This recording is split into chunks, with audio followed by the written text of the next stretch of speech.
స్తోత్రములు ప్రభువా, నీ అనాది సంకల్ప ప్రకారము కాలములు పరిపూర్ణమైనప్పుడు నీ ప్రియ కుమారుని ప్రభువా ఈ భూమి మీద దరిద్రునిగా, హీనునిగా, మురికిలో పాపముతో నశించిపోతున్న నా నిమిత్తమై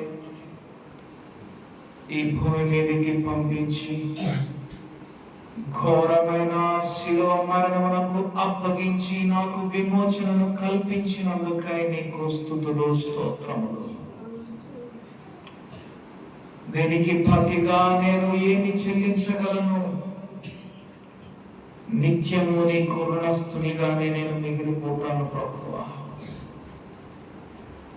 ఇటు శిలువ యజ్ఞమును నిరర్థకము చేసేటటువంటి భక్తిహీనతను మాలో నుంచి మీరు తీసివేయండి.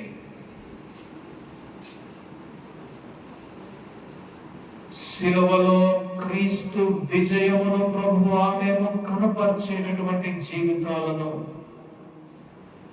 నిత్యము కలిగి ఉండి నీ నామమును మహిమపరిచే వారిగా చేయండి ప్రభువా. ఇదిగో నీ సన్నిధికి మేము వచ్చి ఉన్నాం. మీరు మా ఎదుట నిలవండి. నీ సన్నిధి కాంతిని, నీ వెలుగును మా హృదయముల మీద ప్రకాశింప చేయండి. మా హృదయ పుస్తకములను నీ ఎదుట తెరిచేటటువంటి జ్ఞానాన్ని, తెగువను మీరు మాకు అనుగ్రహించండి ప్రభువా.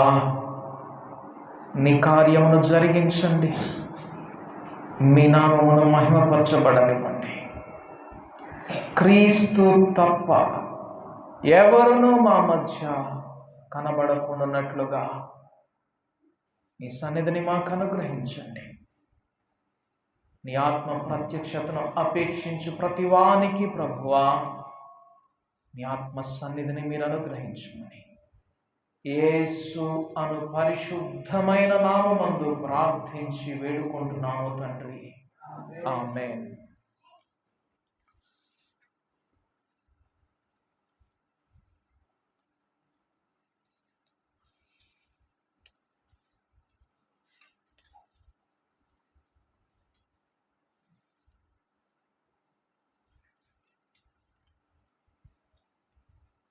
ఈ గుడ్ ఫ్రైడే దినాన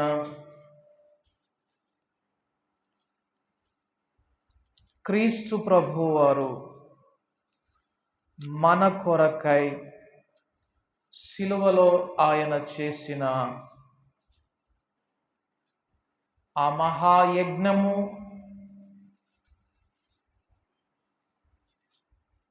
దానికి ప్రతిగా మనము మన జీవితాలలో కలిగి ఉండవలసినటువంటి సిలువ విధానం మనం ఒక్కసారి పరిశీలన చేసుకున్నప్పుడు సిలువలో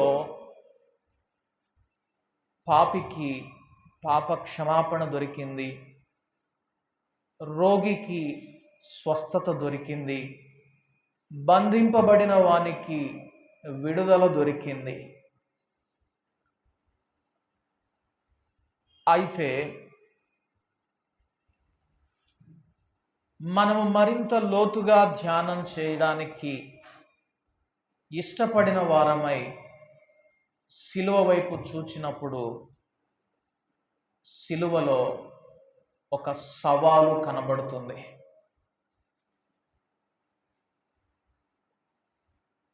క్రాస్ ఛాలెంజెస్ ఎవ్రీ క్రిస్టియన్. సిలువ ప్రతి క్రైస్తవుని సవాలు చేస్తుంది. అయితే ఎంతమంది ఆ సవాలును స్వీకరించి అందుకు తగినట్లుగా నడవడానికి సిద్ధపడతారో అట్టి వారికే సిలువ వేయబడిన జీవితం అనుగ్రహించబడుతుంది. అట్టివారే యేసు ప్రభు వారు చెప్పినట్లుగా ఎవడైనను నన్ను వెంబడింపగోరిన ఎడల తన సిలువనెత్తుకొని నన్ను వెంబడించాలి అనే జీవితాన్ని అక్షరాల క్రమము తప్పకుండా పాటించిన వారుగా ఉంటారు. కాబట్టి మనము దేవునిని వెంబడించడానికి సిద్ధపడినప్పుడు క్రీస్తు శిలువ యజ్ఞాన్ని ఒక ఆత్మీయ కోణంలో మనం చూడడం నేర్చుకోవాలి. బిల్లీ గ్రాహం గారి మీటింగ్స్లో ఒక పేరు ప్రఖ్యాతులు పొందినటువంటి ఒక స్త్రీ చెప్పినటువంటి మాట ఏమిటంటే 1954వ సంవత్సరంలో చెప్పింది ఈ మాట. నేను క్రీస్తును రక్షకునిగా ఎరిగి ఉన్నాను.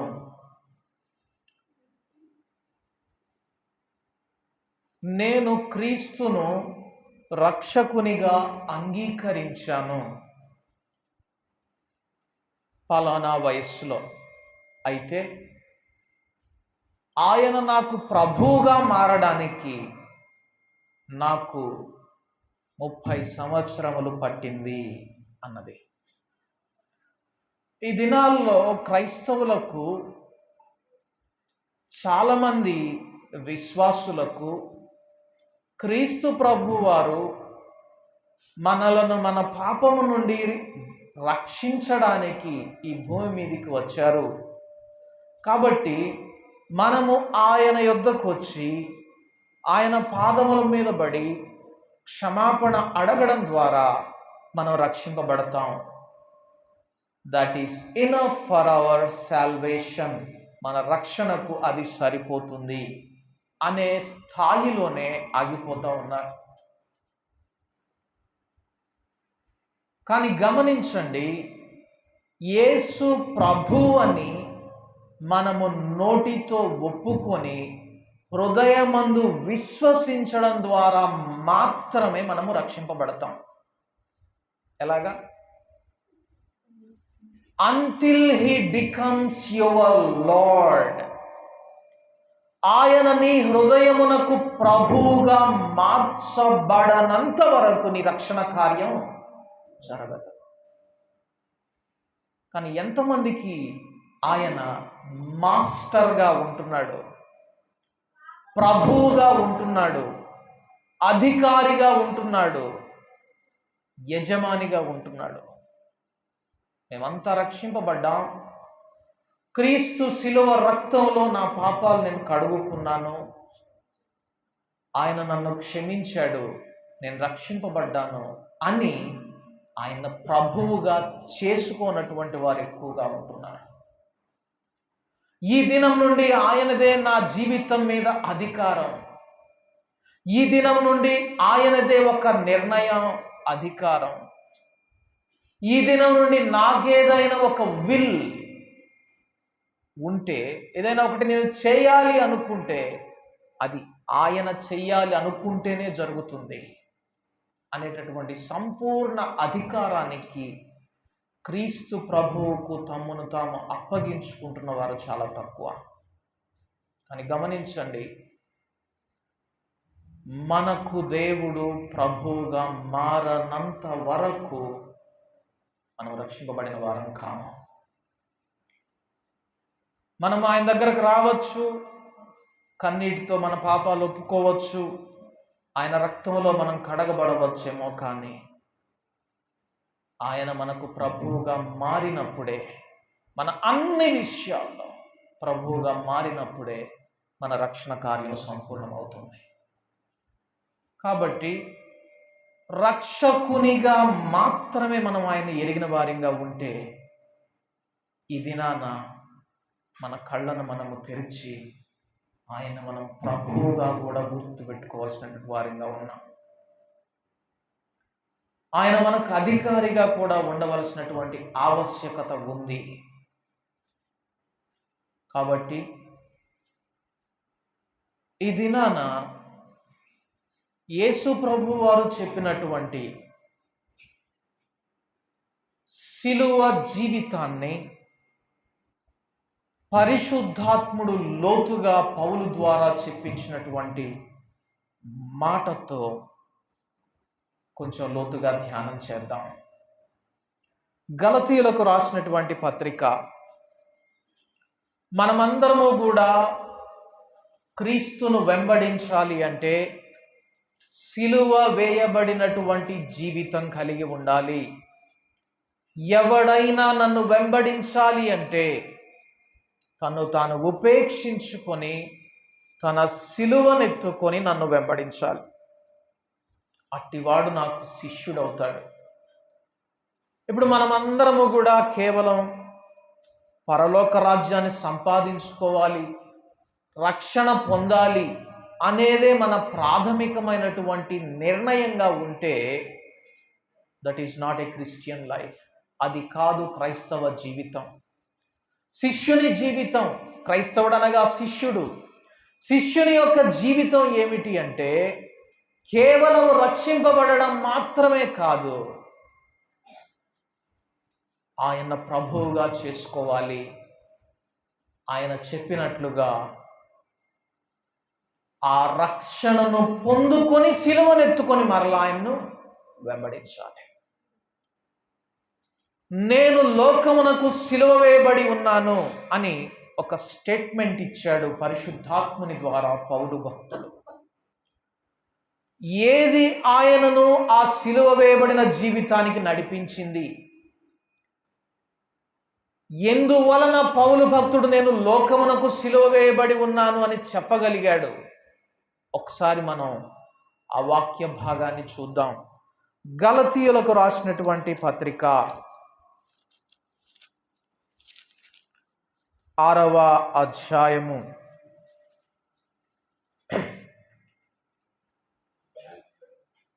14వ వచనం 2వ భాగం చదువుతున్నాను. గలతీయులకు రాసినటువంటి పత్రిక, అపోస్తలుడైన పౌలు గలతీయులకు రాసినటువంటి పత్రిక 6వ అధ్యాయము 14వ వచనము 2వ భాగము. దాని వలన నాకు లోకమునకు నేనును సిలువ వేయబడి ఉన్నాము.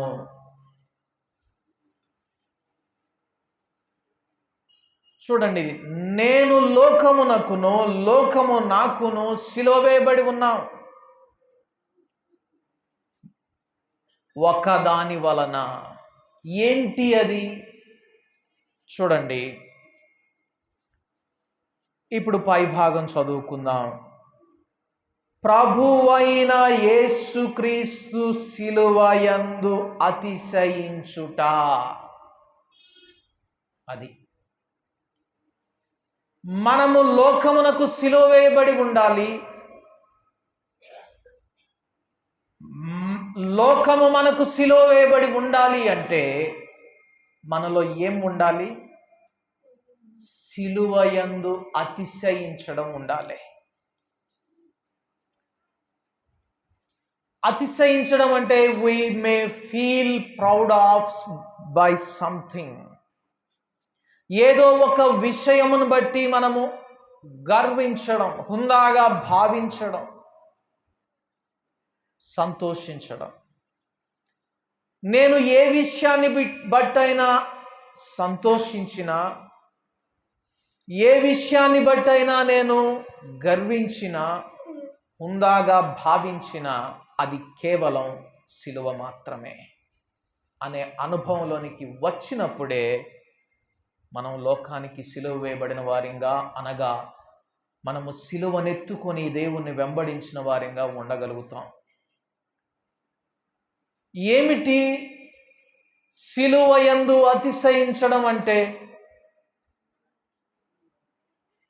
12వ వచనం, 11వ వచనంలో, నేను నా స్వహస్తముతో మీకెంత పెద్ద అక్షరములతో వ్రాయుచున్నానో చూడుడి. సహజంగానే అపోస్తలుడైనటువంటి పౌలు రాసినటువంటి ప్రతి మాట చాలా ప్రాముఖ్యం. ఎందుకంటే అవి పరిశుద్ధాత్ముని ద్వారా ప్రేరేపించబడినటువంటి మాటలు. అయితే వాటిలో పెద్ద అక్షరాలతో రాశాడు అంటే అది ఇంకా ప్రాముఖ్యమైనటువంటి మాట. సహజంగా ఎవరికైనా వీలునామా రాసేటప్పుడు నా తరువాత, నా తదనంతరం నా ఆస్తిలో ఈ భాగము ఈ కుమారునికి, ఈ భాగము ఈ కుమార్తెకి అనేటటువంటి వీలునామాలు రాసేటప్పుడు ఆ స్పెసిఫిక్గా నిర్దిష్టంగా కొన్ని పెద్ద అక్షరాలతో రాస్తారు. ఏదైనా ఒకటి ప్రాముఖ్యమైనటువంటి విషయాన్ని రాసేటప్పుడు దాన్ని పెద్ద అక్షరాలతో రాస్తారు, హైలైట్ చేస్తారు. ఒక ఈమెయిల్ రాసేటట్లయితే దాంట్లో bold letters, italic letters, underline letters, red colour లెటర్స్లో రాస్తాం. ఒక పాంఫ్లెట్, మనము కూటాల గురించి ఒక పాంఫ్లెట్ ముద్రించినప్పుడు డేట్స్ ఏమో పెద్ద అక్షరాల్లో, సమయమేమో కలర్ లెటర్స్లో. ఎందుకు? చూడగానే ఫోకస్ వాటి మీద పడాలి. ఈ గలతీయులకు ఒక పత్రిక రాస్తూ ఆ పత్రికను ఓపెన్ చేయగానే వారి దృష్టి దీని మీద పడాలి అని పౌలు భక్తుడట పెద్ద అక్షరాలతో రాస్తున్నాడు. ఏంటి అంటే, శరీరమందు చక్కగా కనబడు కోరువారు, చూడండి 12వ వచనం, గలతీయులకు రాసిన పత్రిక 6వ అధ్యాయము 12వ వచనం.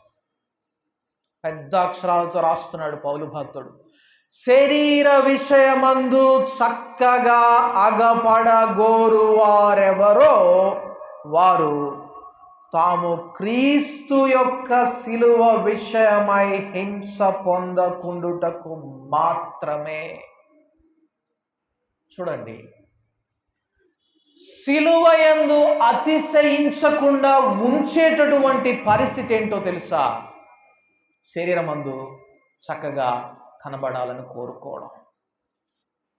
అంటే మనందరం మురికి గుడ్డలు వేసుకొని రావాలన్నా, మనమందరము కూడా చక్కగా కనబడకుండా ఉండాలన్నా,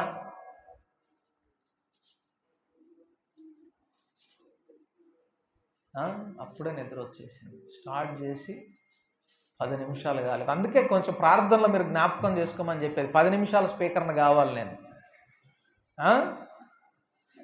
10 నిమిషాలు మాత్రమే మాట్లాడేవాడిని అయితే అందరికీ న్యాయం జరిగింది. ఈరోజు మనం కన్ను మూస్తా నిద్రపోతున్నాం, కానీ 2024 సంవత్సరముల క్రితం యేసునాథుడు బాహాటంగా బహిరంగంగా శిలువ యజ్ఞం ఆరంభమైంది. ఎన్ని గంటలకు తెలుసా? రాత్రికి. ఇప్పటికే స్టార్ట్ అయిపోయింది. గెత్సెమనే వనంలో ఆయన బహిరంగంగా శిలువ వేయడం పడడం ఆరంభమైంది. అక్కడ ఒక మాట అంటాడు, మెళకువగా ఉండండి, అంధకార ఘడియ సమీపిస్తూ ఉంది, మెళకువగా ఉండండి అని ఆయన చెమట రక్త బిందువులగునంతగా ఆయన ప్రార్థనలో గడపడం మనం చూస్తాం. నిజముగా క్రీస్తునాథుని శిలువ యజ్ఞం గుర్తుపెట్టుకున్న ప్రతి వారు కూడా ఇలాగే ఉంటారు. నిద్ర పట్టదు, నిద్ర రాదు. నేను కూడా శిలువ యందు అతిశయించాలి, క్రీస్తు యేసు యొక్క శిలువ ముద్రను నేను ధరించాలి. పౌలు భక్తుడు అంటాడు కొలస్సీలకు రాసినటువంటి పత్రికలో, ఆయన క్రీస్తు యేసు యొక్క పాట్లలో కొదువైన వాటిని నేను నా శరీరమందు, మొదటి అధ్యాయము 24వ వచనం, కొలస్సీలకు రాసినటువంటి పత్రిక మొదటి అధ్యాయము 24వ వచనం, ఇప్పుడు మీ కొరకు నేను అనుభవించుచున్న శ్రమల యందు సంతోషించుచు సంఘము అను ఆయన శరీరము కొరకు క్రీస్తు పడిన పాట్లలో కొదువైన వాటి యందు నా వంతు నా శరీరమందు సంపూర్ణము చేయుచున్నాను. గమనించండి, ఈ స్టేట్మెంట్ జాగ్రత్తగా వినండి. నేను ఇప్పుడు శ్రమలు పడుతున్నాను, ఎందుకంటే క్రీస్తు సంఘం కొరకు కొన్ని పాటలు పడ్డాడు, వాటిలో కొన్ని కొదువుగా ఉన్నాయి. ఏంటి? అర్థమైందా? క్రీస్తు సంఘము కొరకు కొన్ని పాటలు పడ్డాడు, వాటిలో కొన్ని కొదువుగా ఉన్నాయి. నేను ఇంతకాలము Christ has accomplished everything upon the cross అనే మాటే విన్నాను. ఆయన శిలువ మీద సమస్తమును నెరవేర్చాడు, సమస్తమును జరిగించాడు, ఇక నువ్వు నేను జరిగించాల్సిందేమీ లేదు అనేదే విన్నాను. ఈ స్టేట్మెంట్ చూస్తే ఆశ్చర్యంగా ఉంది. ఏంటి? కొదువ ఉంది క్రీస్తు పడినటువంటి పాటలలో. ఎవరు ఫీల్ చేయాలి? నువ్వు నేను. నా వంతే నేను ఫినిష్ చేస్తున్నాను, మీ వంతు కూడా ఉంది. మరి నా వంతు కూడా ఉంది, మన వంతు ఉంది. మీరు గుర్తెరిగారా?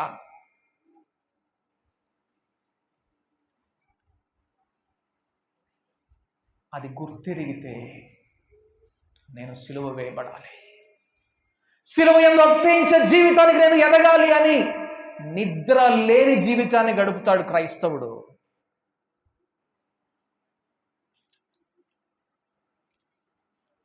మీకు అందరికీ తెలుసు, డానియల్ అంకుల్ ఆయన చెప్తాడు, గౌస్ డానియల్ అంకుల్,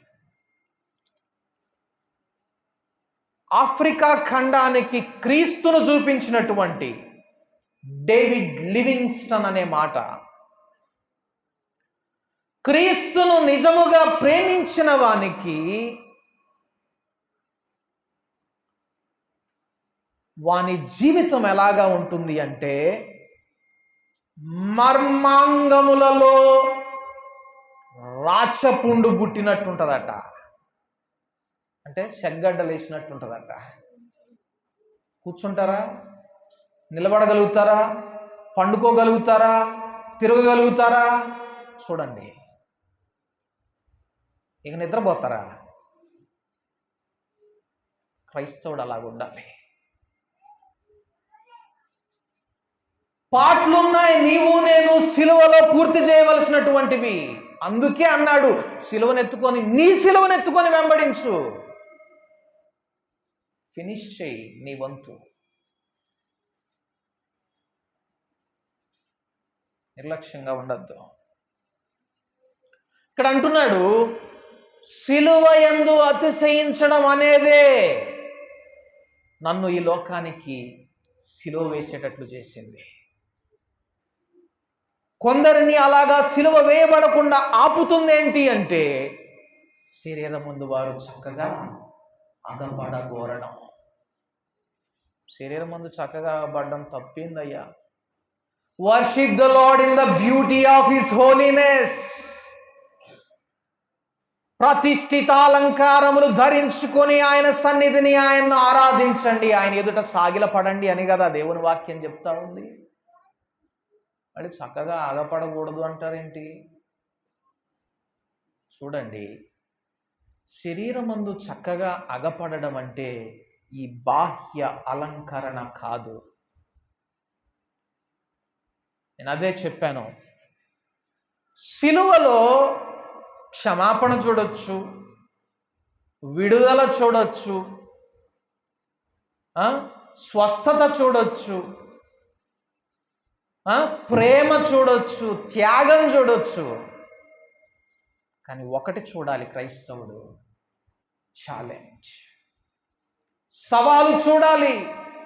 యేసు ఏ సవాలును గ్రహించి ఆయన పోరాడాడు, గెలిచాడు, నేను ఆ సవాలు చూడాలి. అప్పుడే నేను కూడా సిలువ పోరాటంలో జయించిన వానిగా కనబడగలుగుతాను. ఏంటి సిలువలో ఉండిన సవాలు? విల్, స్వీయ చిత్తము, డినై యువర్ సెల్ఫ్, స్వీయాన్ని తిరస్కరించడం. ఏంది స్వీయాన్ని తిరస్కరించాలంటే ఏం చేయాలి? Simple terms, say no. సులభమైన భాషలో చెప్పాలి అంటే వద్దు, లేదు, కాదు అని చెప్పడం, అంతే. స్వీయాన్ని తిరస్కరించడం అంటే అదేదో లోతైన స్టడీ ఏం కాదు. దేవుని సన్నిధికి రాగానే శరీరం బలహీనం అయిపోయి నిద్ర వస్తా రెస్ట్ తీసుకుంటుంటే ఏం చెప్పాలి? No, because that is the will of the lord. ఎందుకంటే అది దేవుని యొక్క చిత్తం. మరి నీ చిత్తం యూట్యూబ్లో ఉంటుందిగా, తర్వాత చూద్దాం. ఇప్పుడు నిద్రపోదాం అంతే. స్వీయాన్ని తిరస్కరించడం అంటే లేదు, కాదు, వద్దు అని చెప్పడమే. అదే సవాలు క్రైస్తవునికి. దారుణమైన విషయం ఏంటంటే ఆ సవాల్ను స్వీకరించే ఫెయిల్ అయిపోతున్నారు క్రైస్తవులు ఎక్కువ మంది. మనం ఫెయిల్ అవుతుంది అక్కడే. సిలువను కోరుకోవడానికి మనలను మనము ఉపేక్షించలేని వారిగా ఉంటా ఉన్నాం. శరీరమందు చక్కగా అగపడ గోరువారు. నేను నా అహం దెబ్బతినకూడదు, నా పరపతి దెబ్బతినకూడదు, నా పలుకుబడి దెబ్బతినకూడదు, నా గౌరవ ప్రతిష్టలు దెబ్బతినకూడదు. ఇది చక్కగా అగపడగోరడం అంటే. మీకు విషయం తెలుసా? అలా చక్కగా అగపడగోరువాడు సిలువనెన్నడు కూడా పొందలేడు. ఎవరైతే అలా కనబడకూడదని కోరుకుంటారో అట్టివారికి సిలువ అనుగ్రహించబడుతుంది. అట్టివారే లోకమునకును లోకము వారికిని సిలువ వేయబడిన వారిగా ఉంటారు. అప్పుడు చెప్పగలుగుతారు, నా తండ్రి అయిన దేవుని యందు, క్రీస్తు సిలువ యందు తప్ప మరి దేని యందు నేను అతిశయించును, దేని యందు అతిశయించును. నా ప్రవచన వరం ఉందా? I don't care. స్వస్థత వరం ఉందా? పట్టించుకోను. ప్రార్థించే విజ్ఞాపన చేసేటటువంటి వరం ఉందా? పట్టించుకోను. దేన్ని బట్టి అతిశయిస్తానంటే, దేన్ని బట్టి గర్వంగా ఫీల్ అవుతానంటే, దేన్ని బట్టి గొప్పగా హుందాగా నేను ఫీల్ అవుతానంటే క్రీస్తు యేసు యొక్క సిలువను బట్టి. అటు జీవితంలోనికి నీవు నేను ఎదగాలి. అటు జీవితంలోనికి నీవు నేను మనమందరం ఎదగాలి. అలా ఎదగాలి అంటే క్రీస్తు యేసునాథుని యొక్క సిలువ జీవితాన్ని నిత్యం మన కళ్ళ ఎదుట ఉంచుకోవాలి. Not for one day of A year. సంవత్సరంలో ఏదో ఒక్కరోజు కాదు. ఏం చేయమన్నాడు? ప్రతి దినం, ప్రతి దినం, ప్రతి దినం, ప్రతి దినం అనగా ప్రతి క్షణం. అలాంటి వారిగా మనం ఉండాలి. యేసు ప్రభు వారు శిలువ మీద పలికినటువంటి ఆ మాటల్ని కొద్ది నిమిషాలు మనం ధ్యానం చేద్దాం.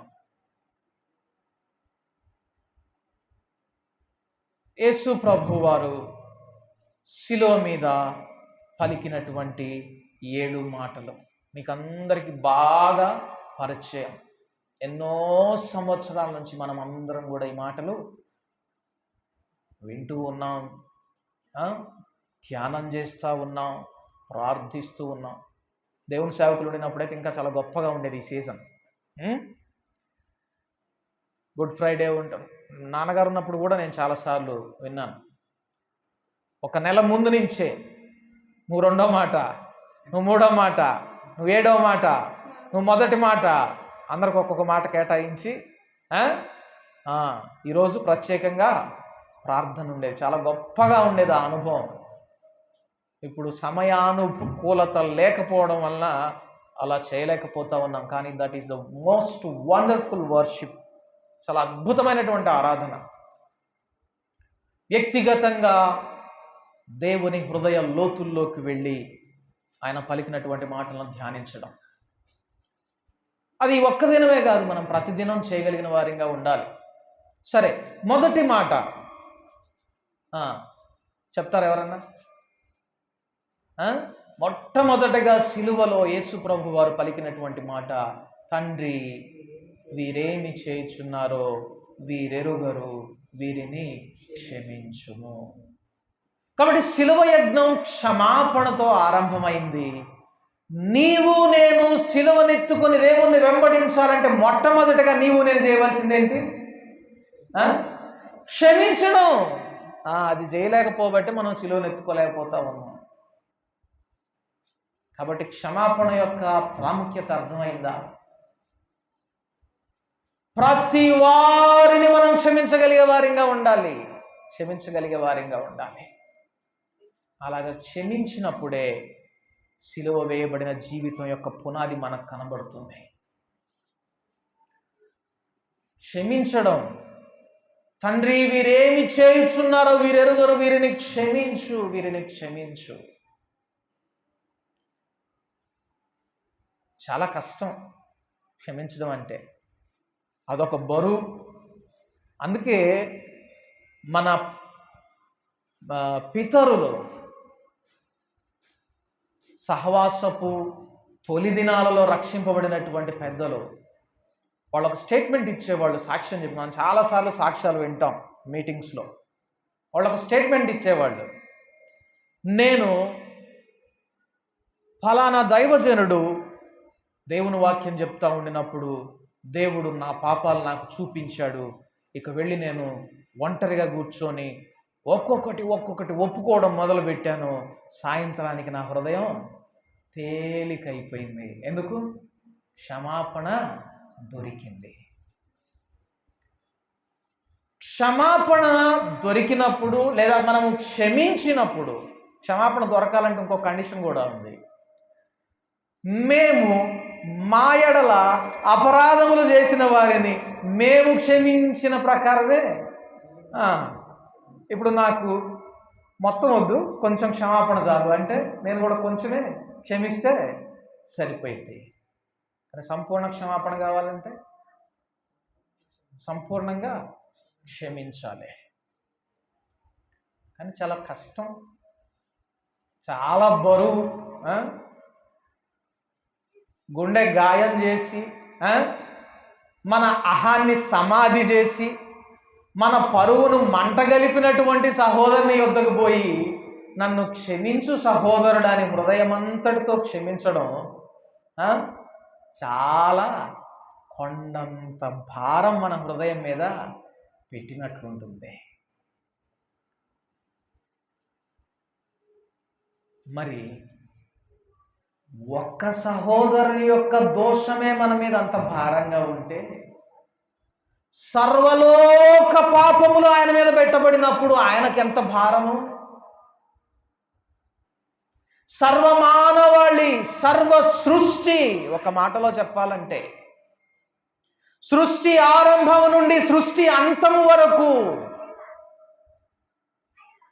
సర్వమానవాళి పాప భారము ఆయన మీద పెట్టబడినప్పుడు ఇట్ ఈస్ నాట్ ఈజీ. అది సులభం కాదు అది మోయడం. కేవలము దేవుడు మాత్రమే మోయగలడు అట్టి భారాన్ని. అంత భారం ఆయన భుజాల మీద పెట్టబడినప్పుడు ఆయన నోట నుండి వచ్చిన మొట్టమొదటి మాట ఏంటో తెలుసా? వీరిని క్షమించు, వీరిని క్షమించు.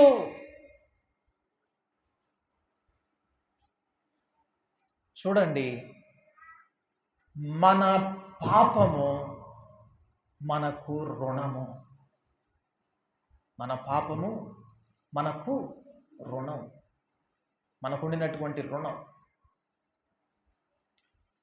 అందుకే మా ఎడల అపరాధములు చేసిన వారిని క్షమించిన ప్రకారము మా అపరాధములను కూడా క్షమించుము అన్న అదే ప్యాసేజ్కి కొన్ని సువార్తల్లో ఏమని ఉంటుందంటే, మా రుణస్థులను మేము క్షమించిన ప్రకారం. పాపం అనే స్థానంలో, అపరాధం అనే స్థానంలో ఏముంది? రుణం అనే మాట ఉంది. చాలా రకాల రుణాలు ఉన్నాయి. బైబిల్ గ్రంథంలో రోమీయులకు రాసినటువంటి పత్రిక 8వ అధ్యాయము 12వ వచనం మనం చూస్తే,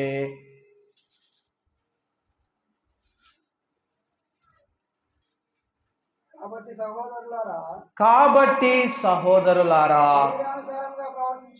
శరీరానుసారముగా ప్రవర్తించుటకు మనము శరీరమునకు రుణస్థులము కాము. చూడండి, శరీరానికి రుణపడి ఉంటాం. శరీరానికి కూడా రుణస్థులమేనట మనం ఒక దినం వరకు. అంటే రక్షింపబడినప్పుడు ఆ శరీర రుణాన్ని దేవుడు తీసివేశాడు. దీనికి అంతటికి మూలం ఎక్కడ జరిగింది? సిలువలో జరిగింది. ఇంకొక రుణం కూడా ఉంది. చూడండి, కొంచెం శ్రద్ధగా పరిశుద్ధాత్ముడు మనతో బయలుపరిచే ఈ విషయాలను మీరు ధ్యానం చేస్తూ ఉండాలి. ఎందుకంటే మన ఆత్మకు శక్తినిచ్చు వాక్యము మీ హృదయము లోపల నాటబడి అంటాడు యాకోబు. ఎక్కడ నాటబడాలట? హృదయం లోపల నాటబడాలి. అందుకే విత్తువాని ఉపమానంలో వాక్యము కొన్ని నేలల్లో ఎక్కడ పడింది? కొన్ని చాలా మన్ను లేని రాతి నేల, కొన్ని త్రోవ ప్రక్క నేల, కొన్ని ముండ్ల పొదల నేల, ఇట్లా అని లోతుగా నాటబడితే. అయితే అక్కడ ఒక ఆశ్చర్యకరమైనటువంటి విషయం ఏంటంటే, ఆ త్రోవ ప్రక్క నేలలో, అంటే లోతుగా నాటబడనటువంటి నేలలో ఉండిన వాక్యాన్ని ఎవరు ఎత్తుకొని పోయారు? అపవాది. ఇప్పుడు మనము కూడా మన హృదయాన్ని లోతుగా త్రవ్వి దేవుని ఎదుట సిద్ధం చేయకపోతే ఈ విన్న వాక్యం ముందు తీసుకొని పోయేది ఎవరో తెలుసా? అపవాది. అప్పుడు ఏమవుతుంది? మన ఆత్మకు శక్తినిచ్చు వాక్యము మన హృదయం లోపల నాటబడకపోవడం సరిగదా? ఈ అపవాది మళ్ళీ ఆ వాక్యాన్ని తీసుకొచ్చి మనల్ని శోధిస్తాడు. ఎందుకంటే స్వయాన యేసయ్యనే శోధించాడు. ఏం చూపించి? వాక్యమైతే చూపించి. కాబట్టి చాలా శ్రద్ధగా మనం వాక్యాన్ని విందాం. పరిశుద్ధాత్మునికి మన చెవిని అప్పగిద్దాం. శరీరానికి రుణస్థులుగా ఉంటారు క్షమింపబడనటువంటి వారు, రక్షింపబడనటువంటి వారు. రక్షింపబడిన వారు ఇంకొక భాగానికి రుణస్థులుగా ఉంటా ఉన్నారు, ఇంకొక విషయంలో రుణస్థులుగా ఉంటా ఉన్నారు. రోమీయులకు రాసినటువంటి పత్రిక 13వ అధ్యాయము, రోమీయులకు రాసినటువంటి పత్రిక 13వ అధ్యాయము 7వ వచనం చదువుకుందాం. ఇందుకే గదా మీరు పన్ను కూడా చెల్లించుచున్నారు. కాబట్టి ఎవనికి పన్ను వానికి పన్నును, ఎవనికి సుంకమో వానికి సుంకమును చెల్లించుడి. ఇక్కడ ఒక ఆశ్చర్యకరమైన మాట అంటా ఉన్నాడు. పన్ను రుణం కాబట్టి చెల్లించండి. అయితే ఆ సందర్భంలోనే ఇంకొక మాట చెప్తా ఉన్నాడు. ఏంటి అంటే, ఎవనికి భయపడవలెనో వాని ఎడల భయము, ఎవని ఎడల సన్మానం ఉండాలో వాని ఎడల సన్మానం కలిగి ఉండండి. ఆ విధంగా వారి వారి రుణములను తీర్చండి. ఇప్పుడు దేవునికి ఏ విషయంలో రుణపడి ఉన్నామో అర్థమవుతుందా? ఎంతమంది గ్రహించారు? నేను ఆశిస్తున్నాను మీరు అందరూ గ్రహించాలని ఆశిస్తూ ఉన్నాను, నమ్ముతున్నాను గ్రహించారని. ఒకసారి మళ్ళా నేను అది చదువుతాను. పన్నెందుకు చెల్లిస్తారు? మీరు రుణపడి ఉన్నారు కాబట్టి వారికి చెల్లిస్తున్నారు. అయితే ఎవనికి భయపడాలో వానికి మీరు భయపడుతూ, ఎవరిని సన్మానించాలో వారిని మీరు సన్మానిస్తూ వారి వారి రుణాలు తీర్చండి. ఇప్పుడు మరి దేవునికి భయం విషయంలో ఉండిన రుణాన్ని తీర్చుతున్నామా? దేవునిని సన్మానించే విషయంలో ఉండినటువంటి రుణాన్ని మనం తీరుస్తున్నామా? లేకపోతే ఇంకా అలాగే రుణస్థులంగానే మిగిలిపోతూ ఉంటున్నామా? అందుకే అన్నాడు, నేను యజమానినైతే నాకు రావలసిన ఘనత ఏమాయను, నేను ప్రభువునైతే నాకు రావలసినటువంటి మహిమ ఏది? నాకెక్కడ మీరు భయపడుతున్నారు? నిర్లక్ష్యంగా ఉంటున్నారు కదా నా సన్నిధిని. ఎవడు దీనుడై నా సన్నిధిని వణకుచుండునో. ఏదా భయమేది? ఈ విషయంలో మనం చాలా రుణపడి ఉంటున్నాం దేవునికి. ఆశ్చర్యకరమైనటువంటి విషయం ఏంటంటే, పాత నిబంధన భక్తులు ఆ విషయంలో మనకంటే గొప్పగా ఉన్నారు. చాలా భయపడ్డారు వారు దేవునికి, చాలా భయపడ్డారు. మనకి చులకనైపోయింది దేవుని వాక్యము, దేవుని సన్నిధి.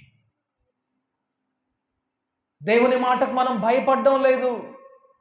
ఈ విషయంలో ఇలాగే మనం ఎంతకాలం రుణస్థులంగా ఉంటామో ఈ దినాన మన హృదయాలను మనం పరిశీలన చేసుకుందాం.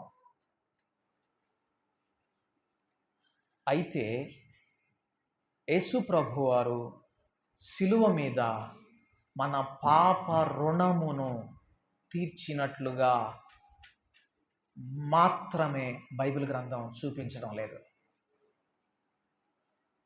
శరీరానికి రుణస్థులంగా ఉన్నాం, దాని నుండి విడిపించాడు.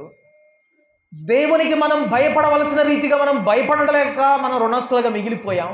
దాన్ని కూడా శిలువలో ఆయన దేవునికి భయపడి విధేయత నేర్చుకొనడం ద్వారా ఆ రుణాన్ని చెల్లించాడు. తండ్రిని సన్మానించడం ద్వారా ఆ రుణాన్ని చెల్లించాడు. ఇంకొక రుణాన్ని కూడా దేవుడు చెల్లించాడు. చూడండి, కొలస్సీయులకు రాసినటువంటి పత్రిక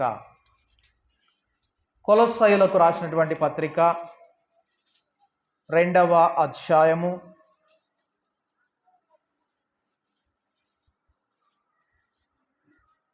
13వ వచనం నుండి.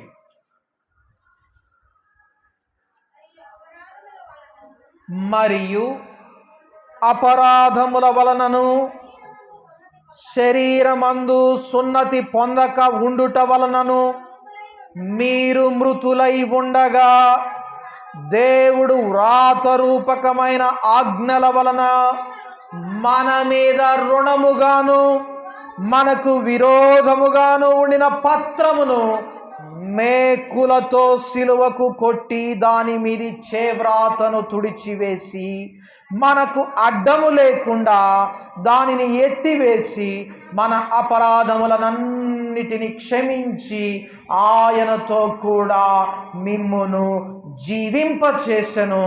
ఆయన ప్రధానులను అధికారులను నిరాయుధులనుగా చేసి సిలువ చేత జయోత్సవముతో వారిని పట్టి తెచ్చి బాహాటముగా వేడుకకు కనుపరచెను. ఇక్కడ ఒక ఆశ్చర్యకరమైనటువంటి మాటను పరిశుద్ధాత్ముడు రాయించి ఉంచాడు. శిలువ మీద నీకు నాకు ఉన్నది మన పాపము మాత్రమే కాదు, రుణం ఏంటంట? ఆజ్ఞల రూపకముగా వ్రాయబడినటువంటి పత్రం. అందుకే పాత నిబంధన భక్తులు దేవుని ఆజ్ఞలను పాటించాలంటే ఇది మా వల్ల కాదు, మేము ఎప్పటికీ ఇలా రుణస్థులంగానే ఉండిపోవాలా,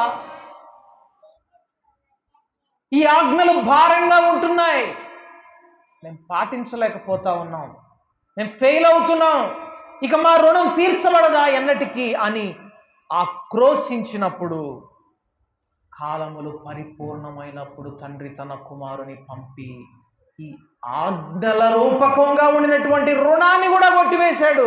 అందుకే అంటున్నాడు, ఇప్పుడు నా ఆజ్ఞలు ఇక మీదట మీకు భారమైనవి కావు. మరి ఎందుకు దేవుని ఆజ్ఞలు కొంతమందికి ఇంకా భారంగా కనపడుతున్నాయి అంటే, క్రీస్తు యేసు యొక్క శిలువనందు విశ్వసించడం వారి హృదయాల్లో సంపూర్ణంగా ఇంకా జరగలేదు. క్రీస్తు యేసు యొక్క శిలువను వారు నమ్మడం లేదు. అందుకే ఆయన ఆజ్ఞలు ఇంకా భారంగా కనపడుతున్నాయి. యేసు ప్రభు వారు అన్నారు, నేను మీకు ఒక సహాయకుని పంపిస్తాను, ఆయన వచ్చి ఈ ఆజ్ఞలన్నీ మీరు పాటించేలాగా మిమ్మల్ని ఆయన నడిపిస్తాడు, మీకు ఇంకేమాత్రం భారం ఉండదు. అందుకే ఆదిమ సంఘం పునాదులు వేసుకుంటూ ఉండినప్పుడు, అన్యజనులలోనికి సువార్త వెళ్తున్నప్పుడు, మీరు సున్నతి పొందాలి, మీరు ఆచారం పాటించాలి, మీరు ఈ ఆచారం పాటించాలి అని యూదులు అన్యజనుల మీద ఒత్తిడి తీసుకొస్తున్నప్పుడు అపోస్తలులు అన్న మాట ఏంటో తెలుసా? మీ మీద ఇక ఇంతకు మించి భారం పెట్టం, ఈ ఒక్క విషయంలో మాత్రం మీరు పాటించాల్సిందే. చూడండి, దేవునితో జీవితం భారం కాదు. యేసుప్రభు వారు అన్నారు, ప్రయాసపడి భారం మోయుచున్న సమస్తమైన వారలారా నా యొద్దకు రండి, మీ భారం మొత్తాన్ని తీసేసి మిమ్మల్ని ఫ్రీగా వదిలేస్తానని చెప్పలేదు. ఏమన్నాడు తెలుసా? ఆ బరువు తీసేసి నా బరువు పెడతా అన్నాడు. అర్థమవుతుందా? మీరు పడుతున్న ఆ భారాన్ని తీసేసి నా కాడి పెడతాను, నా బరువు పెడతాను, ఎందుకంటే ఇది తేలికైనది. కానీ ఆ కాడి వద్దు, ఈ కాడి వద్దు, మా స్వేచ్ఛ మాకు కావాలి అని ఆదాములాగా మంచి చెడ్డల వివేచనని ఇచ్చేటటువంటి జీవితాన్ని కోరుకుంటున్నారు క్రైస్తవులు. దేవుని యొద్దకు అన్ని విషయాల్లో దేవుని యొద్దకు వెళ్ళాలి, ఆయన చిత్తాన్ని వెదకాలి అనేటటువంటి జీవితాన్ని ఎవరు ఇష్టపడడం లేదు. చూడండి, ఆయన ఆజ్ఞల రూపకముగా ఉండినటువంటి ఆ చేవ్రాత రుణాన్ని కూడా దేవుడట కొట్టివేశాడు. ఇంత భారాన్ని దేవుడు మన నుంచి దించాడు శిలువలో. అంత భారాన్ని దించి వేసి అంటున్నాడు, తండ్రి వీరేం చేయుచున్నారో వీరెరుగరు, వీరిని క్షమించు. ఇంకా రెండవ మాటను మనం చూద్దాం. రెండవ మాట లూకాసు వార్త 23వ అధ్యాయం 43వ వచనం. నేడు నీవు నాతో కూడా పరదైస్సులో ఉందువు. మీకు ఈ ఉపోద్ఘాతం అంతా కూడా నేను చెప్పాలి అని అనుకోవడం లేదు, ఎందుకంటే మీకు అందరికీ కూడా ఇది సుపరిచితమైనటువంటి అంశం కదా. సిలువలో యేసు ప్రభువుతో పాటుగా ఇద్దరు దొంగలు కూడా ఆయనతో కూడా సిలువ వేయబడ్డారు. వారిలో ఒక దొంగ దేవుణ్ణి దూషించడం మొదలుపెట్టాడు, ఇంకొక దొంగ పశ్చాత్తాపపడడం మొదలుపెట్టాడు. పశ్చాత్తాపపడినటువంటి దొంగకు క్షమాపణ దొరికింది. ఎందుకు తండ్రి వీరేమి చేయుచున్నారో వీరెరుగరు, వీరిని క్షమించు అనే మాటతో క్షమాపణ రాలేదు? క్షమించు అన్నాడు కదా దేవుడు, అంటే క్షమించాడు కదా, మరి ఎందుకు క్షమాపణ రాలా ఇద్దరికి? దట్ మీన్స్, దాని అర్థం ఏంటో తెలుసా? దేవుడు క్షమించాడు కదా అని మనము క్షమాపణ దేవుణ్ణి అడగకుండా ఉండే జీవితం ఉండకూడదు. దేవుని యొద్ద క్షమాపణ అడిగిన వానికే క్షమాపణ. అందుకే దేవుడు క్షమించలేని పాపం ఒకటి ఉంది. ఏంటది? దేవుడు క్షమించలేని పాపం ఉందా? మనం ఏదైతే క్షమాపణ అడగమో అదే. నీవు నేను ఏదైతే క్షమాపణ దేవుని యొద్ద అడగమో అది దేవుడు ఎన్నటికీ క్షమించకుండా అలాగే ఉంచేస్తాడు, ఉండిపోతుంది ఇంకా అలాగే ఆ బాకీ. ఇక్కడ ఈ దొంగ దేవుణ్ణి క్షమాపణ అడిగాడు, క్షమాపణ పొందుకున్నాడు. అయితే క్రీస్తు యేసును సిలువ ఎత్తుకొని వెంబడించేటటువంటి వారిగా మనం దేవుని హృదయానుసారంగా ఎలాగా ఉండాలి? ఈ మాటలు కొన్ని వందల సంవత్సరాలకు ముందు నా ఇష్టానుసారుడైనటువంటి మనుష్యుడు అని చెప్పబడినటువంటి వ్యక్తి ఎలాగా పరిశుద్ధాత్మలో చూడగలిగినాడు ఈ జీవితాన్ని? మనం ఈ దినాన ఒకసారి చూద్దాం. కీర్తనల గ్రంథము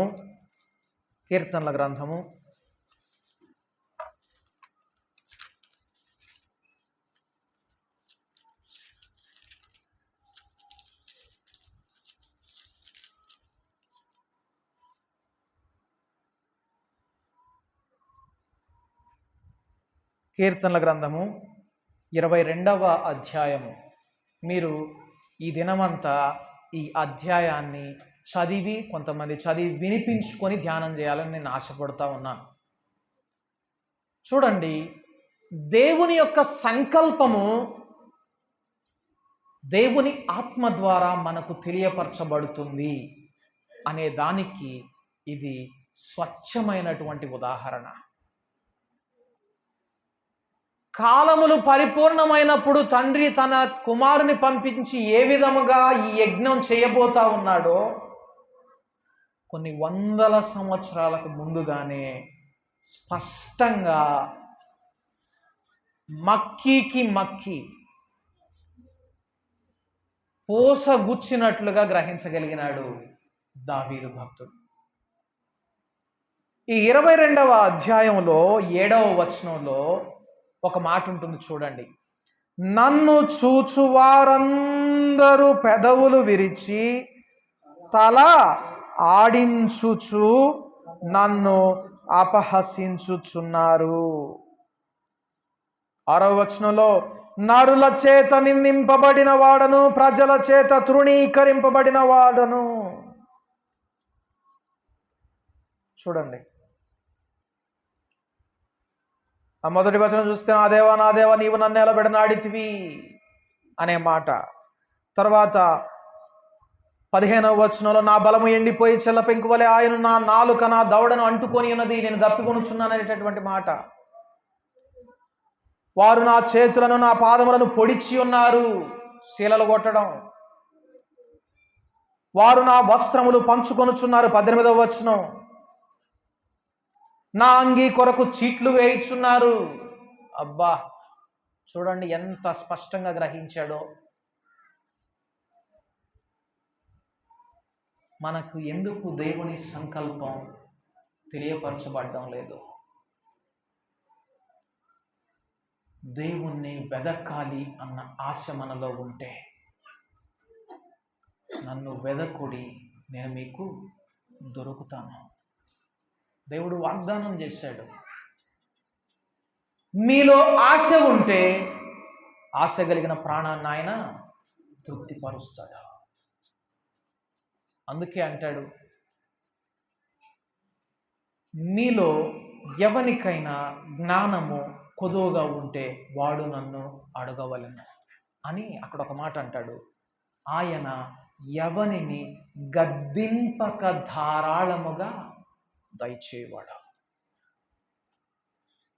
మన చిన్న చిన్న పిల్లలు వచ్చి మమ్మీ మమ్మీ డాడీ డాడీ నాకు ఐస్ క్రీమ్ కావాలి, ఐస్ క్రీమ్ కావాలి, ఐస్ క్రీమ్ కావాలి, చాక్లెట్ కావాలి అని సతాయిస్తూ ఉన్నారనుకోండి, పోరా ఊరికే లేచిన కానీ ఒకటే ఐస్ క్రీమ్ చాక్లెట్ అంటావు, బుద్ధి లేదని మనం గద్దిస్తాం.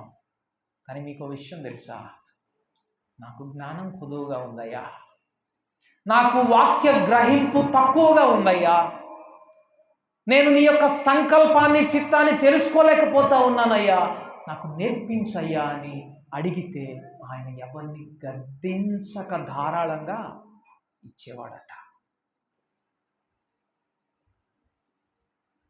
మరెందుకు మనం పొందుకోలేకపోతున్నామంటే అసలు కనీసం అడగాలన్న ఆశ కూడా లేని క్రైస్తవులంగా ఉన్నామా సంఘంలో? చూడండి, ఇక్కడ అంటా ఉన్నాడు, నన్ను చూచు వారందరూ పెదవులు విరిచి తల ఆడించొచ్చు అపహసించుచున్నారు అంటాడు. అలాగే ఇంకొక వచనం కూడా మనం ఒకసారి చూద్దాం.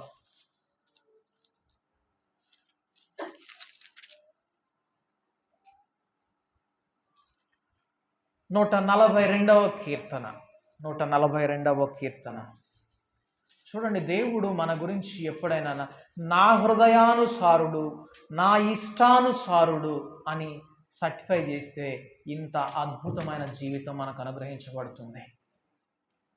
దేవుడు ఏ విధంగా ఈ భూమి మీదకి తీర్పు తీసుకొని రాబోతా ఉన్నాడు, ఎవరిని ఆయన నిత్య శిక్షకు తీసుకొని వెళ్ళబోతా ఉన్నాడు, ఎవరిని నిత్య జీవంలోనికి నడిపించబోతా ఉన్నాడు, ఎలాగ ఈ భూమి మీద 1000 ఏండ్ల పాలన జరుగుతుంది, ఎలాగ ఈ భూమి మీద దేవుని రాజ్యం స్థాపించబడిన స్పష్టంగా గ్రహించిన వారం అవుతాం. ఆయన దొంగ వలె ఎప్పుడు వస్తాడో తెలియదు గనుక మీరు మెళకువగా ఉండుడి. ఆయన వచ్చే గడియ మీకు తెలియదు. కానీ మీకు విషయం తెలుసా? ఆయన మీ మీదికి దొంగ వలె వచ్చుటకు మీరు చీకటిలో ఉన్నవారు కారు. అంటే దాని అర్థం మీరు వెలుగులో ఉన్నవారు కాబట్టి మీ మీదికి ఆయన దొంగలాగా రాడు, మీకు చెప్పే వస్తాడు. అర్థమవుతుందా? దేవుని సంకల్పం గ్రహించగలుగుతాం మనం నిజంగా వెలుగులో ఉన్నవారం అయితే. ఇక్కడ దావీదు జరగబోయేటటువంటి దాన్ని చూస్తా ఉన్నాడు. తండ్రి అయిన దేవుని సంకల్పము, దేవుని ప్రణాళిక చూస్తా ఉన్నాడు. 142వ కీర్తన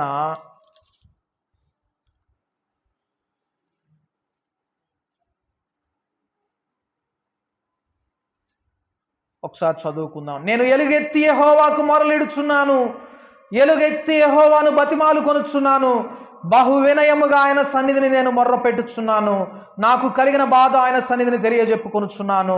నాలో నా ప్రాణము కృంగి ఉన్నప్పుడు నా మార్గము నీకు తెలియను. నన్ను పట్టుకొనుటకై నేను నడవలసిన త్రోవలో చాటుగా పగవారు ఊరినొడ్డుచున్నారు. నా కుడి ప్రక్కను నిదానించి చూడుము. నన్నెరిగిన వాడు ఒక్కడును నాకు లేకపోయెను, ఆశ్రయమేదియు నాకు దొరకలేదు, నా ఎడల జాలిపడువాడు ఒక్కడునూ లేడు. బైబిల్ గ్రంథంలో యేసు ప్రభువుతో పాటుగా సిలువ వేయబడినటువంటి దొంగల్లో ఎవడు క్షమింపబడిన దొంగ, ఏ పక్కనున్నవాడు క్షమింపబడిన దొంగ, ఏ పక్కనున్నవాడు శిక్షింపబడిన దొంగ అనేది స్పష్టంగా లేదు. ఆయనతో పాటుగా 2 నేరస్తులు సిలువ వేయబడి, వారిలో ఒకడేమో క్షమాపణ పొందుకున్నాడు, ఒకడేమో క్షమాపణ పొందుకోలేదు అని మాత్రమే ఉంది. ఏ ప్రక్కనున్న దొంగ క్షమాపణ పొందుకున్నాడో దావీదుకు తెలుసు. దేవుని సంకల్పం ఎరిగినటువంటి వాడు అంటున్నాడు, నా కుడి ప్రక్క నిదానించి చూడయ్యా. ఒక్కడు కూడా లేడు నన్ను ఎరిగిన వాడు, ఒక్కడు కూడా లేడు. ఇప్పుడు చెప్పండి, దేవుని దూషించిన దొంగ ఏ పక్క ఉన్నాడు?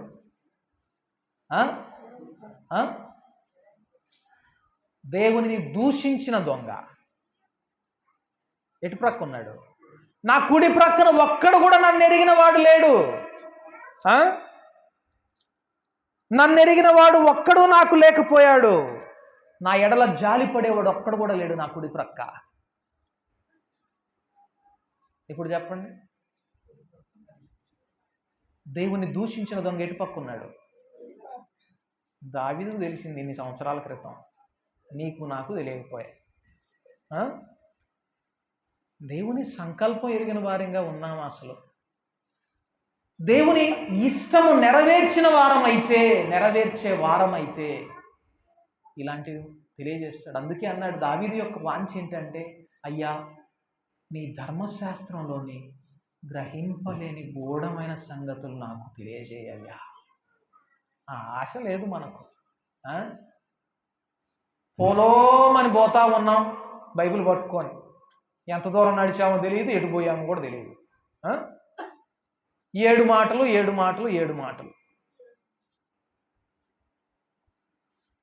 చూడండి, వాస్తవానికి కుడి ప్రక్క మనకు ఆశ్రయముగా ఆయన ఉంటాడు, తండ్రి అయిన దేవుడు ఉంటాడు. మనం లేఖన భాగాలన్నీ కూడా మనం చూస్తే, మనం కీర్తనల గ్రంథం 16వ అధ్యాయం 8వ వచనంలో కనుక చూస్తే, సదాకాలము యెహోవా యందు నా గురి నిలుపుచున్నాను, ఆయన నా కుడి పార్శ్వమందు ఉన్నాడు గనుక నేను కదల్చబడను. ఎటు పక్క ఉన్నాడు దేవుడు? కుడి పక్క ఉన్నాడు. తర్వాత ఇంకా 109వ కీర్తన 31వ వచనం. నేను త్వరగా ముగించాలని చూస్తూ ఉన్నాను, అందుకే 10 నిమిషాల ప్రసంగికుని కావాలని మీరు ప్రార్థన చేయాలి. ఇవన్నీ కూడా 10 నిమిషాలు చెప్పగలిగేటట్లుగా. కీర్తనల గ్రంథం 109వ అధ్యాయము 31వ వచనం. దరిద్రుని ప్రాణమును విమర్శకు లోపరచు వారి చేతిలో నుండి అతని రక్షించుటకు యెహోవా అతని కుడి ప్రక్కన నిలుచుచున్నాడు.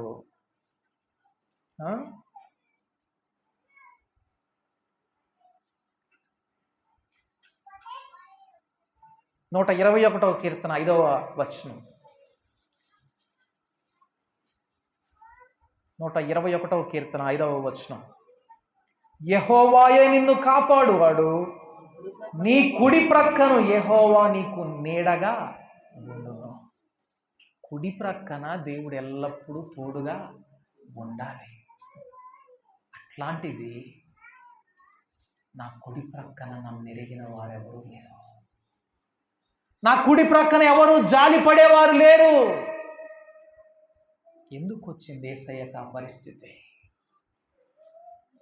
కారణం నీవు నేను. కోట్ల సంవత్సరాల నుండి, యుగాల నుండి, సృష్టి యావత్తుకు పునాది వేయబడక మునిపే నిత్యము కుడి పార్శ్వముగా ఉండేటటువంటి దేవుడు ఆయన అక్కడ విడిచిపెట్టాడు.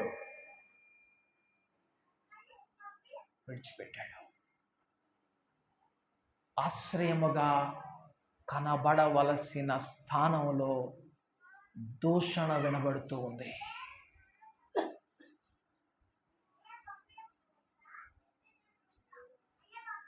భరోసాగా ఉండవలసినటువంటి ప్రక్కన నింద వినబడుతూ ఉంది. చూడండి, ఎడమ ప్రక్క తిరిగాడు, క్షమాపణ అడుగుతున్నవాడు ఉన్నాడు. వెంటనే అతనికి క్షమాపణ దొరికింది. చూడండి, కొన్ని సందర్భాల్లో నిత్యము ఆశ్రయంగా ఉంటారు అని ఒకే ప్రక్క మనం చూస్తూ ఉంటే, ఆశ్రయం దొరకనప్పుడు వ్యతిరేక దిశలో చూడడం నేర్చుకోవాలి. ఐగుప్తులో నుంచి దేవుడు ఇశ్రాయేలుని బయటకు తీసుకొని వచ్చేటప్పుడు చక్కగా వస్తూ ఉన్నారు బయటికి. ఐగుప్తులో నుంచి బయటకు వచ్చేసేసారు. 430 సంవత్సరాల పాటు వాళ్ళ చేత బానిసత్వం చేయించుకున్నందుకు కూలీతో సహా వడ్డీతో సహా దేవుడు వాళ్ళకి ఇచ్చేసేసాడు. ఐగుప్తులు వాళ్ళ చెవు పోగులు మొత్తం కూడా, వారి ఒంటి మీద ఉన్న నగలు మొత్తం కూడా తీసి వాళ్ళకి ఇచ్చేసి, పోండి ముందు మీరు వెళ్ళిపోండి, ఎక్కడి నుంచి మేము తట్టుకోలేకపోతున్నాం. మొత్తం దోచుకున్నట్లు అయిపోయింది ఐగుప్తులను ఇశ్రాయేలీలు. వడ్డీతో సహా దేవుడు ఇచ్చేసేసాడు ఇశ్రాయేలీలు. వచ్చారు, బయటకు వస్తూ ఉన్నారు, పోతా ఉన్నారు.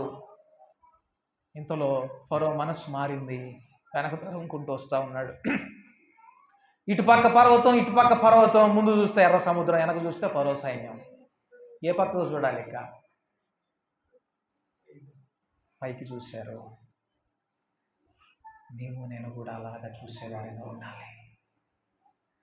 ఏ పక్కను చూసినా కూడా ఆదరణ లభించని స్థితిలో మనం ఎవరి వైపు చూడగలిగే వారికి ఉండాలి? దేవుని వైపు చూసేవారిగా ఉండాలి. Definitely the comfort will come from him. ఆయన యొద్ద నుండి ఖచ్చితంగా మనకు ఆదరణ, సహాయం వస్తాయి. రెండవ మాట, నేడు నీవు నాతో కూడా పరదైసులో ఉందువు. ఇక మూడవ మాటను చూస్తూ ఉన్నాం. ఇక్కడ అమ్మ ఇదిగో నీ కుమారుడు, యోహాను ఇదిగో నీ తల్లి. యోహాను సువార్త 19వ అధ్యాయము 26-27 వచనాలు. ఇక్కడ యేసు ప్రభు వారు ఈ మాట ఎందుకు అనాల్సి వచ్చింది? చూడండి, ఆజ్ఞల వ్రాతపూర్వకముగా ఉండినటువంటి రుణాన్ని ఆయన చెల్లించాడని మనం చదువుకున్నాం ఇందాక. నీవు దీర్ఘాయుష్మంతుడవగునట్లు నీ తల్లిని నీ తండ్రిని నీవు సన్మానించాలి.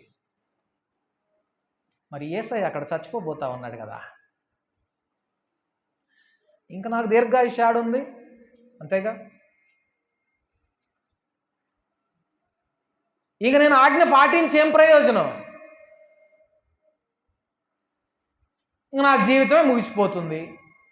మనకు కూడా ఇన్ని సందర్భాల్లో ఎట్లాంటి అనుభవం, ఇంకేముందిలే, ఎంత భక్తి చేసి ఏం ప్రయోజనం లే. కానీ మనము దేవుణ్ణి నమ్మితే విశ్వసిస్తే దీర్ఘాయువుతో నీవు అతనిని తృప్తిపరచలేవు. ఇప్పుడు యేసు ప్రభు వారు దీర్ఘాయుష్ కలిగిన వాడా కాదా? ఆయన జీవించుచున్నాడు, నిత్యము జీవించేవానిగా చేశాడు ఆయన. ఎందుకు? ఒక ఆజ్ఞను ఆయన పాటించడం ద్వారా, దేవుని మాటను అపనమ్మకంతో అవిశ్వాసంతో విడిచిపెట్టకుండా పాటించడం ద్వారా నీవు దీర్ఘాయుష్మంతుడవన్నట్లు. చూసారా, ఈ భారాన్ని కూడా దేవుడు తీసేసాడు మన మీద నుంచి. ఆయన చెల్లించాడు. ఇప్పుడు దేవుని ఆజ్ఞలు మనకి ఇక మీద భారం కావు. నీవు నేను చేయవలసింది ఆయన ఆత్మ సహాయం కొరకు వేడుకోవడం. చాలా సులభం అండి. దేవుని ఆత్మ మన డ్రైవర్ సీట్లో ఉంటే, కారుని ఇంజిన్ స్టార్ట్ చేయకుండా, గేర్ మార్చకుండా వెనక నుండి తోసి చూడండి, ఎంత కష్టం. అదే డ్రైవర్ సీట్లో కూర్చొని ఇంజిన్ స్టార్ట్ చేసి గేర్ మార్చి చక్కగా డ్రైవింగ్ చేసి చూడండి, గట్టిగా నెట్టాలా. The Spirit will be in our driver seat. ఆత్మదేవుడు డ్రైవర్ సీట్లో ఉంటే ఎంత సులభంగా దేవుని ఆజ్ఞలు మనం పాటించగలుగుతాం. మీరు నన్ను ప్రేమించిన ఎడల నా ఆజ్ఞలు గైకొందురు. దేవుని ప్రేమించిన వారిగా ఉండగలుగుతాం, ఆయన ప్రేమిస్తున్న వారిగా మిగిలిపోతాం. అందుకే దేవుని ఆత్మ సహాయాన్ని ఎల్లప్పుడూ కోరుకునే వారిగా ఉండాలి. నాలుగవ మాట, మత్తయి సువార్త 27వ అధ్యాయము 46వ వచనం. ఏలి ఏలి లామా సబక్తాని, నా దేవా నా దేవా నీవేళ నన్ను చేయి విడిచితివి. చూడండి, అప్పటిదాకా తండ్రి వీరేం చేస్తున్నారో వీరెరుగరు, వీరిని క్షమించు అన్నాడు. ఆ తండ్రి ఇచ్చిన అధికారాన్ని బట్టి ఈ భూమి మీద మనుష్యుని యొక్క అపరాధములను క్షమించడానికి మనుష్య కుమారునికి అధికారము ఇవ్వబడి ఉన్నది. ఎవరి దగ్గర నుంచి ఇవ్వబడింది ఆ అధికారం? తన తండ్రి అయిన దేవుని యొద్ద నుండి ఇవ్వబడింది. దొంగను క్షమించగలిగాడంటే అప్పటికి కూడా తండ్రితో ఆయన కనెక్షన్ ఉంది. దేవుని ఆజ్ఞను పాటించగలిగినాడు. దీర్ఘాయుష్మంతుడున్నట్లు నీ తండ్రి నువ్వు సన్మానించిన ఆజ్ఞను కూడా పాటించగలిగాడు. అంటే అప్పటికి తండ్రితో కనెక్షన్ ఉంది.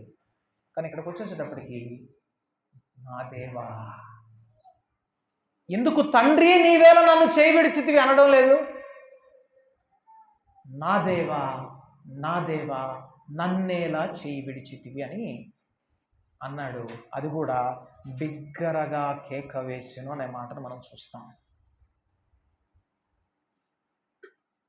ఎప్పుడైతే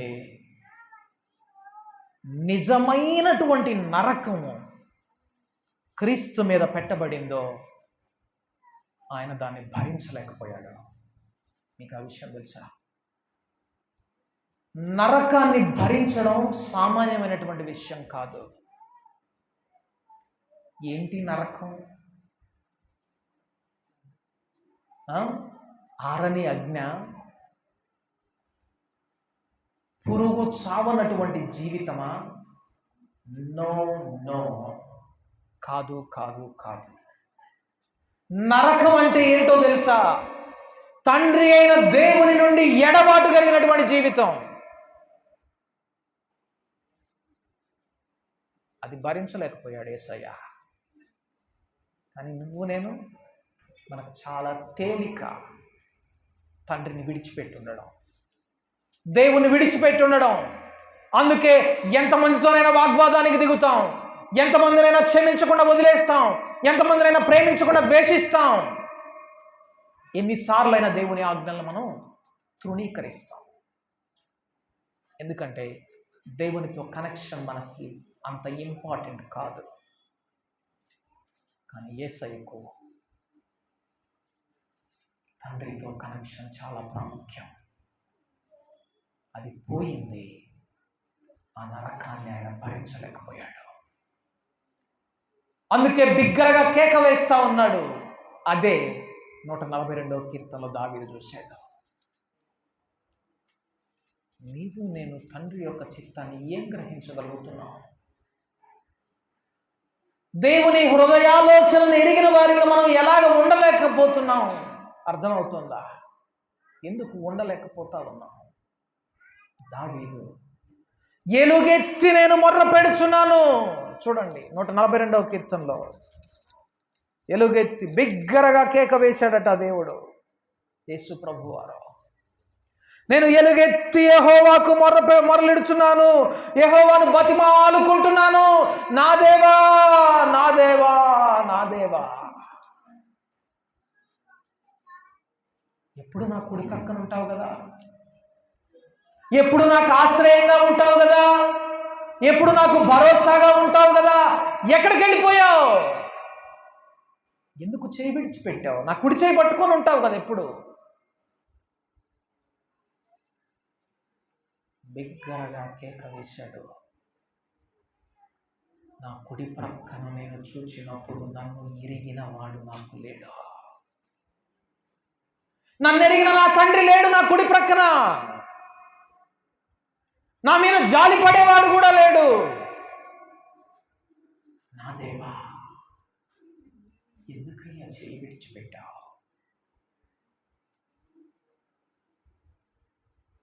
లేదు నా కుమారుడా, నేను నీ చేయి పట్టుకొని ఉండలేను. ఎందుకంటే నువ్వు పాపపు ముద్దవైపోయావు. నాకు పాపం అంటే అసహ్యం. నేను దాన్ని శపిస్తాను. నీ కొరకు నా కొరకు క్రీస్తు పాపమై శాపమై మరణ రోగం పొందాడు. మరణ రోగమును, బాధను, వ్యధను ఆయన పొందాడు.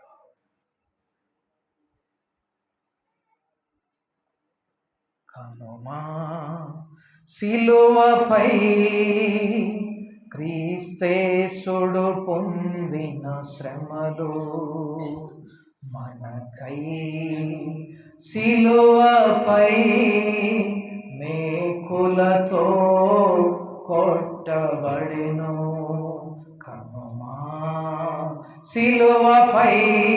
క్రీస్తేసుడు పొందిన శ్రమలు మనకై సిలువపై మేకులతో కొట్టబడెను. బరువైన సిలువ మోస్తూ నడువలేక నడిచెను. కొరడాల దెబ్బలతో తడబడుచు నడిచెను. అలసి సొలసి నిస్సహాయుడై తాను నిలిచెను. అలసి సొలసి నిస్సహాయుడై తాను నిలిచెను. కనుమా సిలువపై క్రీస్తేసుడు పొందిన శ్రమలు. ఘనదేవుడు మనపై తన ప్రేమను చూపెను. ప్రియమైన తన కుమారుని ఈ ధరకే పంపెను. ఎవరైతే దేవుని నమ్మకుందురో వారు నశింతురు. ఎవరైతే దేవుని ఎరుగకుందురో వారు నశింతురు. కనుమా సిలువపై క్రీస్తేసుడు పొందిన శ్రమలు. నిజముగా మనము దేవుని యొక్క ప్రేమను గుర్తెరిగిన వారమైతే, క్రీస్తు యేసు శిలువ మీద పడినటువంటి ఈ శ్రమను గుర్తెరిగిన వారమైతే, తండ్రి ఎడబాటును ఇక ఆయన ఎరగకుండా ఉండలేం, ఆయన నమ్మకుండా ఉండలేం, ఆయన విశ్వసించకుండా ఉండలేం, ఆయన వలె శిలువనెత్తుకొని వెంబడించకుండా ఉండలేం. నా దేవా, నా దేవా, నీవేళ నా చేయి విడిచితివి, నన్నెందుకు చేయి విడిచిపెట్టావు? తరువాత మీకు ఒక ఆశ్చర్యకరమైనటువంటి విషయం చెప్తా ఉన్నాను. సువార్తలలో పరలోక రాజ్యము అనే మాట రాసింది మత్తయి సువార్త. ఈ మత్తయి సువార్తలోనే 4వ మాట ఉంది. మిగిలిన సువార్తలలో దేవుని రాజ్యం అనే మాటను రాశాడు. చూడండి, యేసు ప్రభువు వారు పుట్టినప్పుడు ఆయనను గూర్చినటువంటి ప్రవచన వాక్యం ఏమిటి అంటే, ఏలయనగా మనకు శిశువు పుట్టెను, మనకు కుమారుడు అనుగ్రహించబడెను, ఆయన భుజముల మీద రాజ్యభారము ఉండును. పరలోక రాజ్యభారము కలిగినటువంటి క్రీస్తు యేసునాథుడు ఆయన రాజ్య వ్యాప్తి కొరకు ప్రయాసపడినటువంటి క్రీస్తు యేసునాథుడు నిన్ను నన్ను పరలోక రాజ్యంలో చేర్చడానికి పరలోక రాజ్యమునకు దూరమైపోయినటువంటి స్థితిలోనికి వెళ్ళిపోయాడు. పరలోక రాజ్యానికి దూరం అయిపోయాడు. నా దేవా, నా దేవా, నీ రాజ్యం ఏది? నీ ఉండవలసినటువంటి కుడి ప్రక్కన, నా కుడి పార్శ్వలో నువ్వెందుకు లేవు? నీవు లేవు, నీ రాజ్యం లేదు, నేను ఇంకా మౌనంగా ఎలాగుంటాను? కేక వేశాడు. దేవా, దేవా, నీవేళ నన్ను విడిచితివి, ఎలుగెత్తి నేను మొర్ర పెడుచా ఉన్నాను, బ్రతిలాడుకుంటున్నాను, నీ రాజ్యాన్ని నాకు మళ్ళా ఇవ్వయ్యా, నీ రాజ్యాన్ని నాకివ్వు, నీతో సహవాసాన్ని నాకివ్వు, నీవు నా కుడి ప్రక్కకు రా అని బ్రతిలాడుకుంటున్నాడు. ఇదే పరలోక రాజ్యమును గూర్చినటువంటి ఉపమానాల్లో తప్పిపోయిన కుమారుడు వచ్చి పశ్చాత్తాపడినటువంటి సందర్భం. నేను తండ్రి అయిన దేవుని ఎదుట దేవునికిని పరలోక రాజ్యమునకును వ్యతిరేకంగా నేను పాపం చేశాను. చూసారా, తండ్రితో నిజమైన కనెక్షన్ మనకుంటే మనకు పరలోక రాజ్యం దూరం అయిపోయిన విషయాన్ని కూడా మనం గ్రహించగలుగుతాం.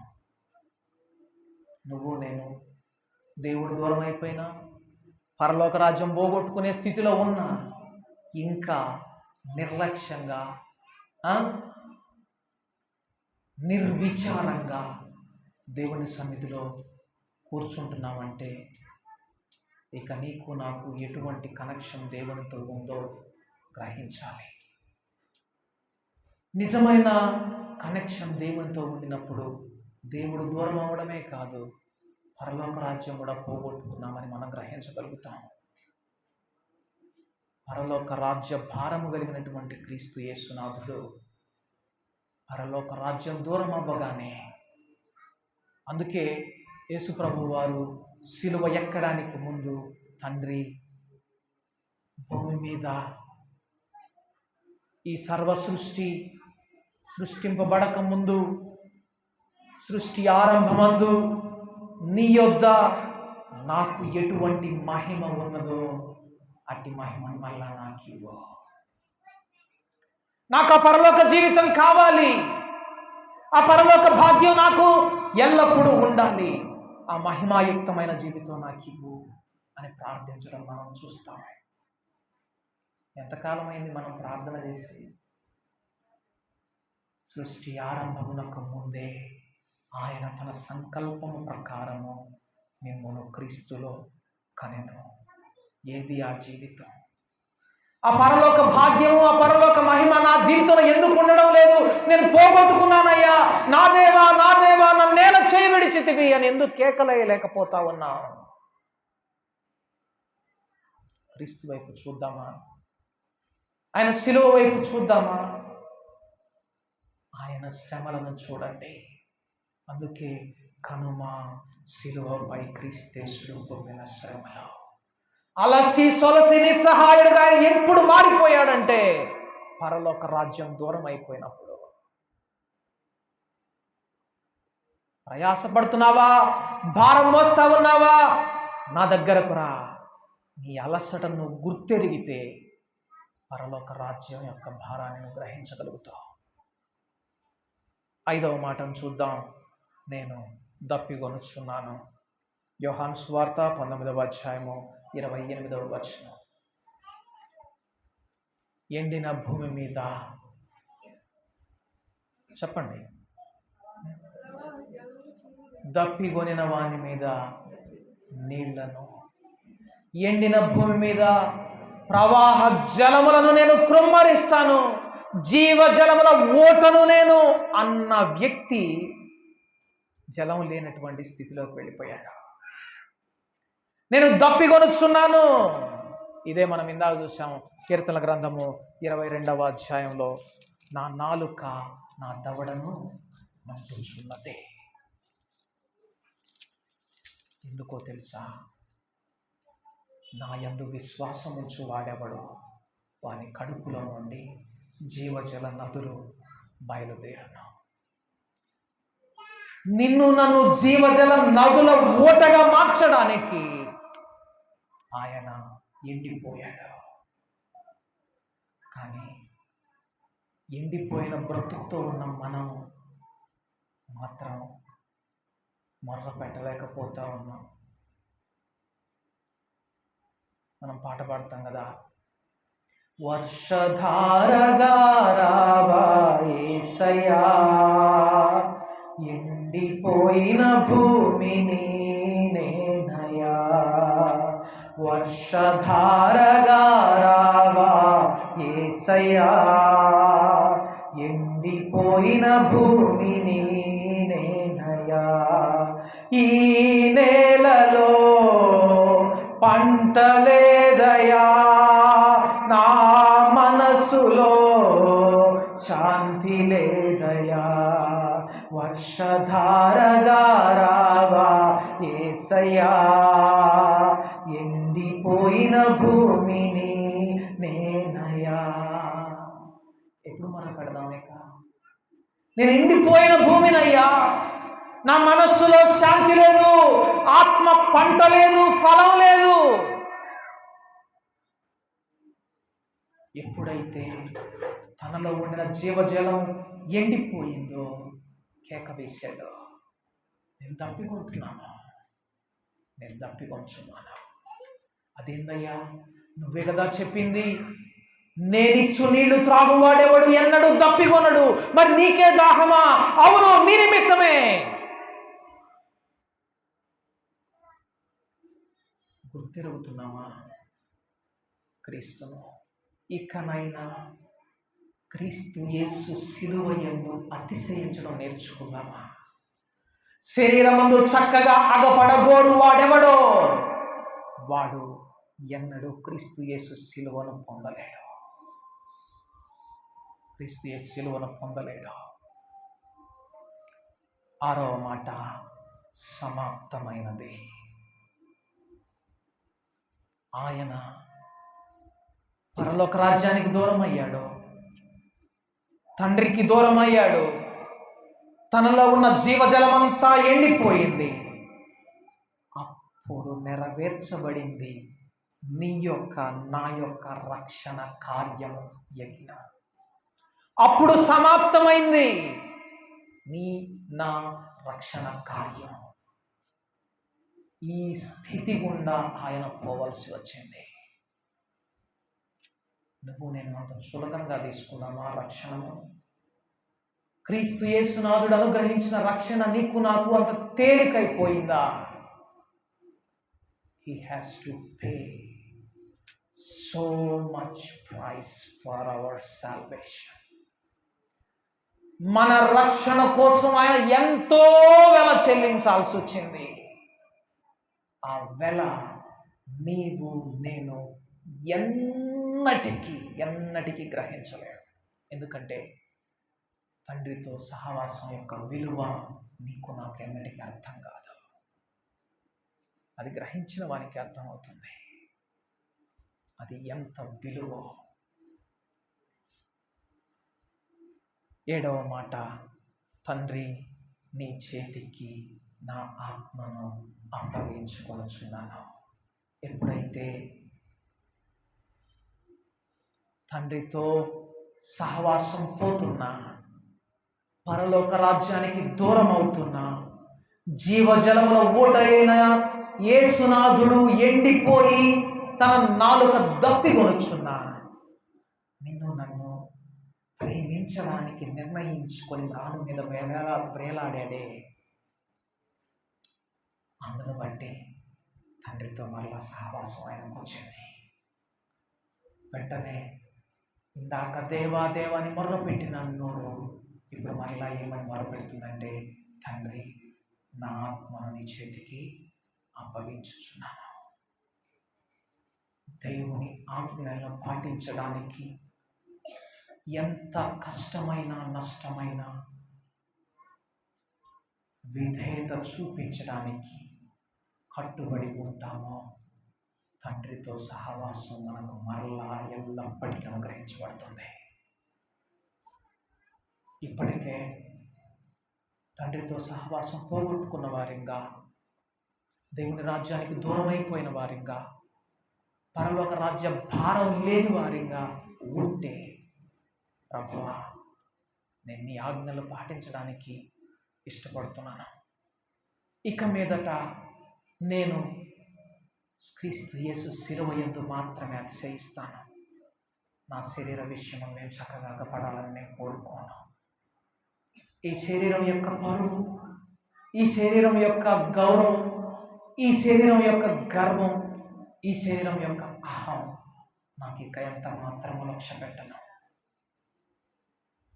నా యొక్క అతిశయ కారణం నీ యొక్క శిలువ మాత్రమే అని మనం ఈ క్షణాన నిర్ణయం తీసుకుంటే, ఆయన మన నిర్ణయాన్ని గౌరవించడానికి, మనలో తన కార్యసిద్ధిని మొదలు పెట్టడానికి మన హృదయ వాక్యుల దగ్గర సిద్ధంగా ఉన్నాడు.